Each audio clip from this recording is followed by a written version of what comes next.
All right, Ember. Ember, where'd you grow up? Where are you from originally? I'm from Patterson, New Jersey. Patterson. And tell me about your family growing up.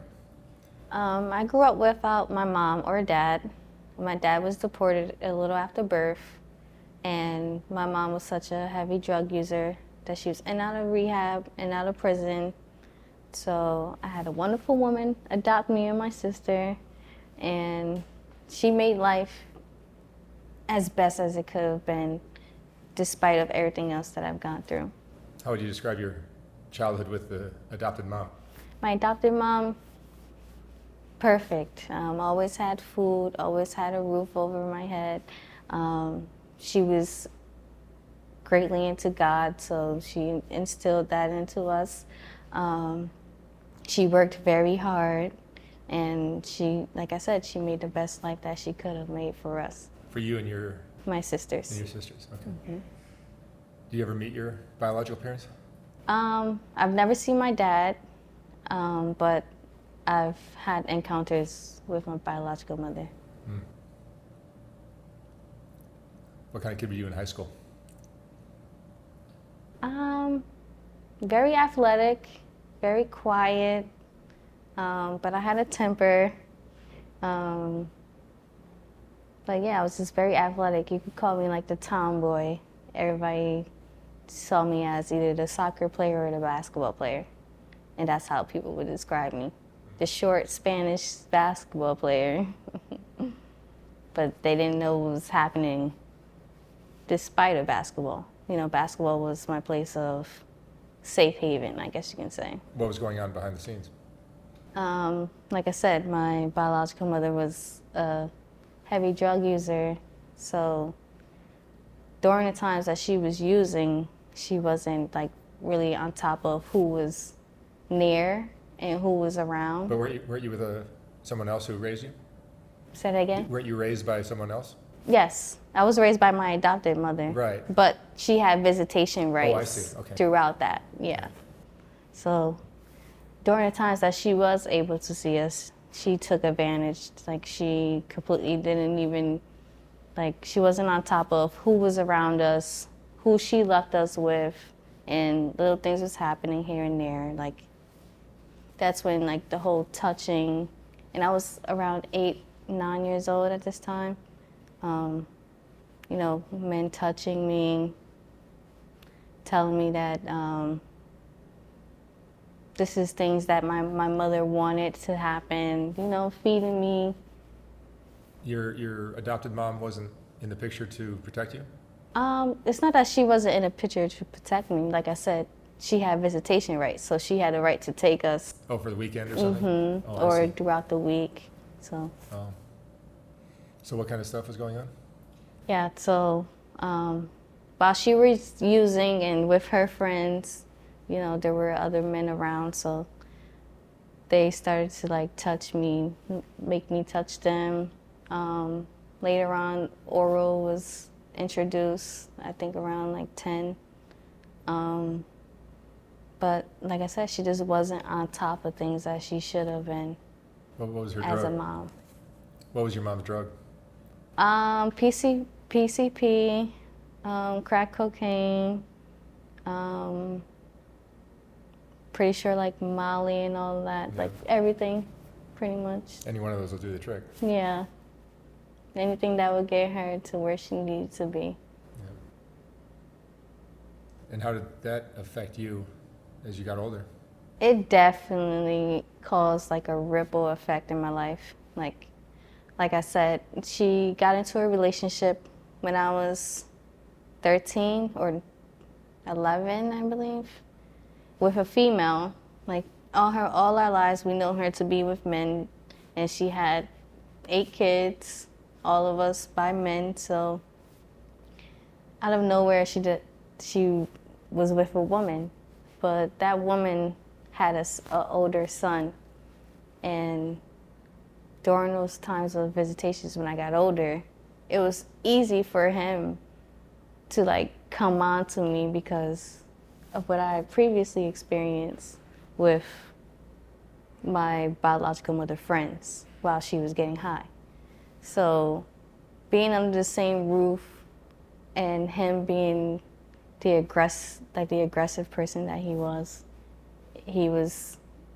able to lure me, groom me into, having sex with me. And I didn't say anything because I just felt like this is what happens when I'm with my biological mother.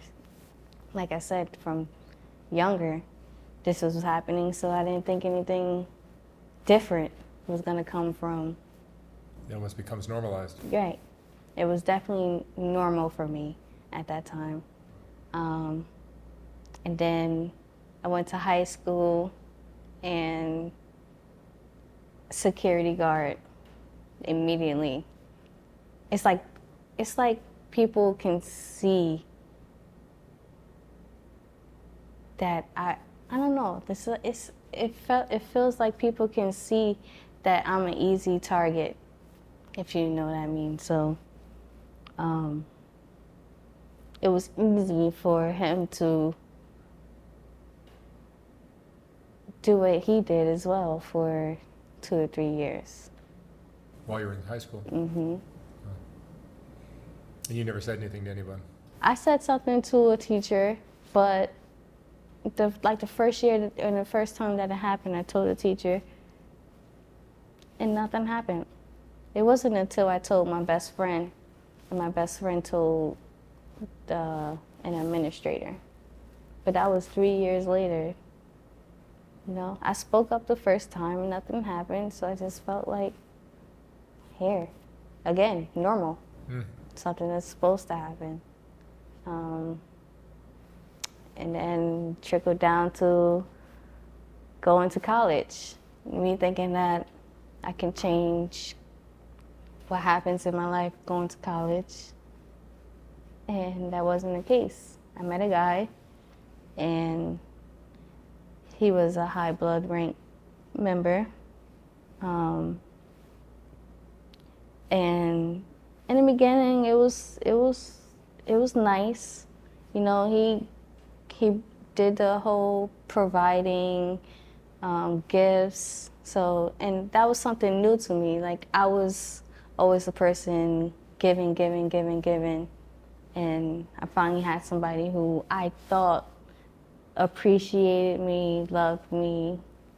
So it wasn't until maybe 7 months into our relationship, he was like, I think this can be bigger than us. Like, saying that we should get into like pornography and make some money off of just us two. And me being the naive person that I was for it. But it turned out to be something that wasn't what was explained. It started to become, oh, my friends, or this girl really likes you.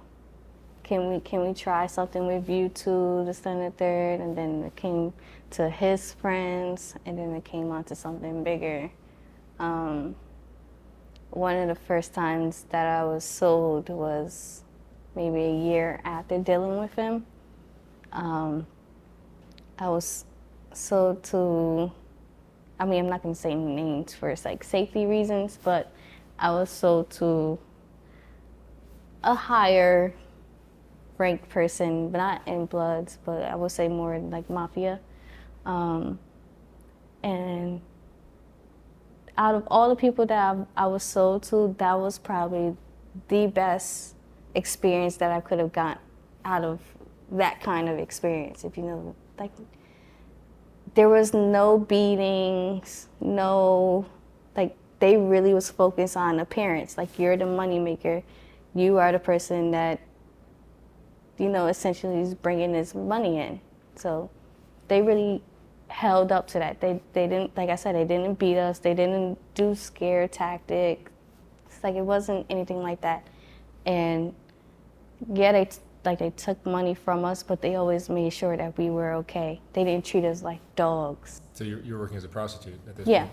pretty much. Or I would say a high-class escort at that time, because, you had to come with a great appearance, and you had to dress a certain way, you had to look a certain way, you had to wear makeup. You couldn't have any scars, any tattoos, things of that sort. And this was going on where? After dealing with the guy that I was but dealing with. In what city? This was happening in Ohio. Oh, in Ohio. I was in Ohio for maybe 2 years, because I was I didn't want to be there, but it started to feel like something that I could do. It'd be okay with it. And I really wasn't okay with that. You know what I mean? Because it was the luxury life, I was psychologically telling myself, I could do this, and I can do this for a living. And that's when I knew that this wasn't okay. Do you feel like you were tricked, manipulated, coerced, anything into it? Definitely. Yeah. Definitely. But what made me stay is definitely the money, the money that we saw. But it wasn't until, like I said, 2 years later, I started to put up a fight. Not physically, but verbally, saying I don't even want to do this anymore. If you're saying that this is not against our will, let me go or whatever.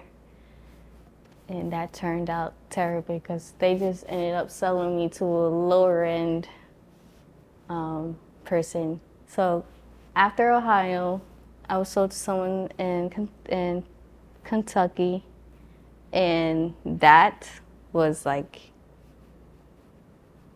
I would never go to Kentucky just based off of that experience, because they literally treated the colored ones like we were dogs.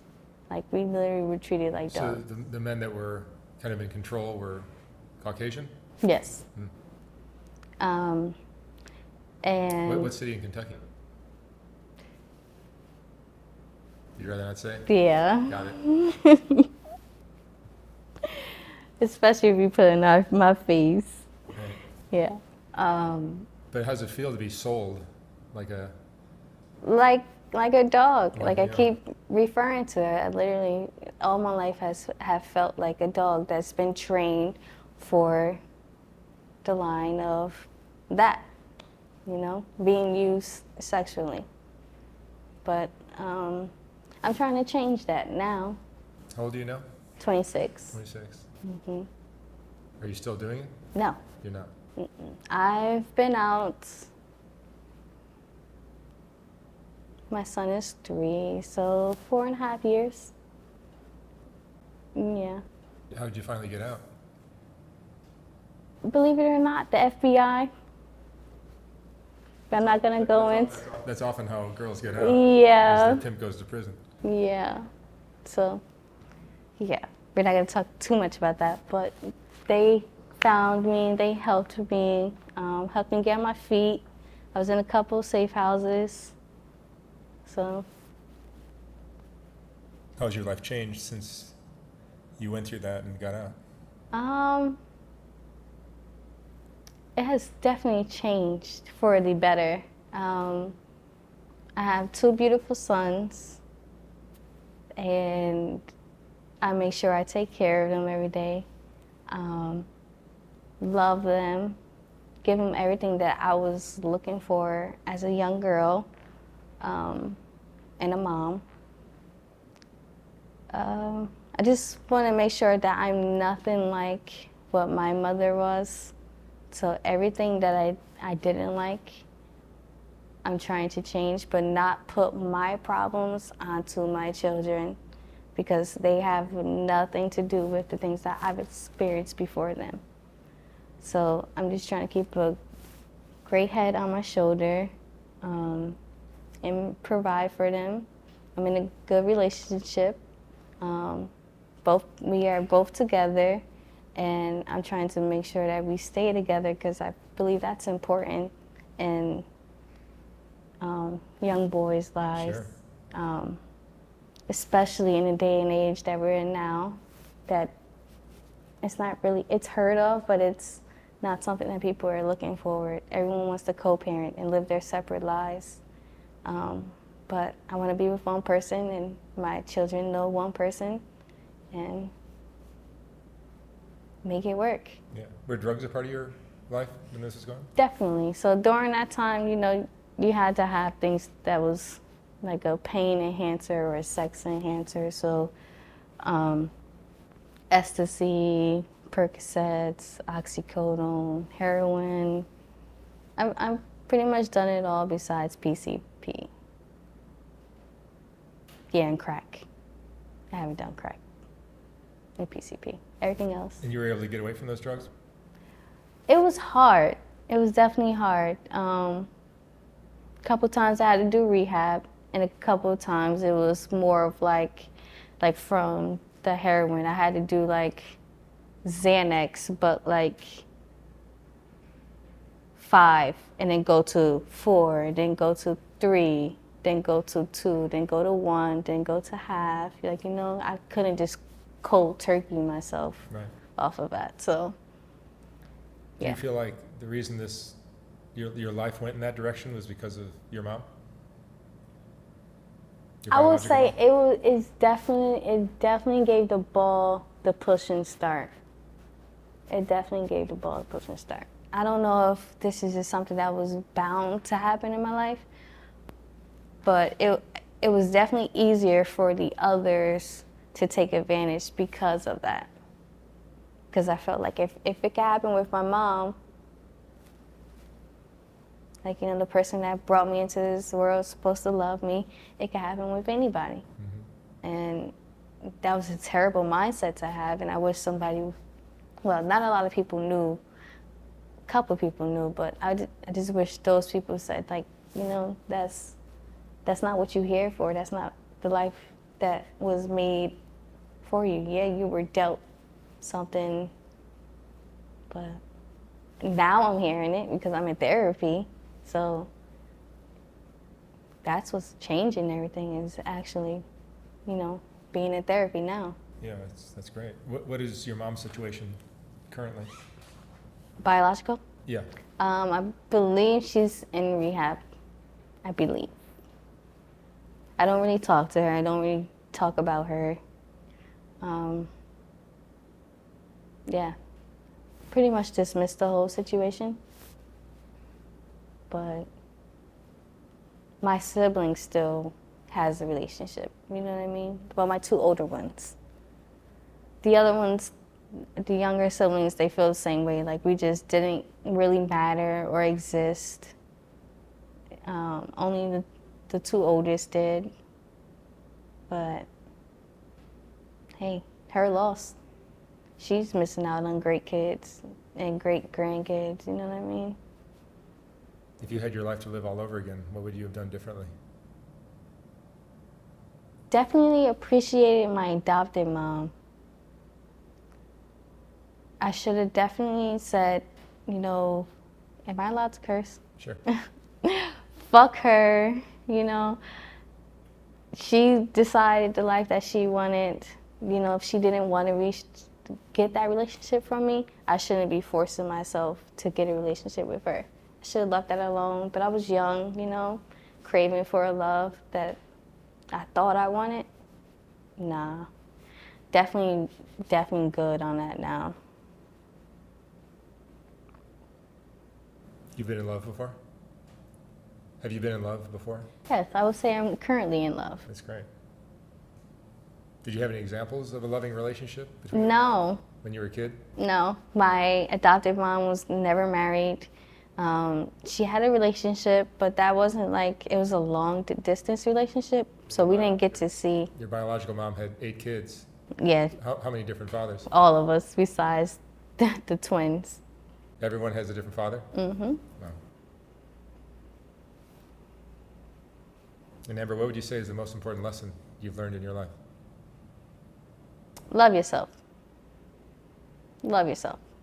You love yourself, everything else will fall into place. You will lack insecurities that hinder you from certain things or taking risks that you should be taking or shouldn't be taking. Honestly, I just think loving yourself and trusting your own intuition and abilities is the main thing that makes you successful. You are your only obstacle, honestly. If you feel like you can't jump over this camera, it's because you think you can't jump over the camera. You know what I mean? All right, Amber, thank you so much for sharing your story. Thank you. I'm glad things are going better for you. Thank you. Thank you very much. Thanks.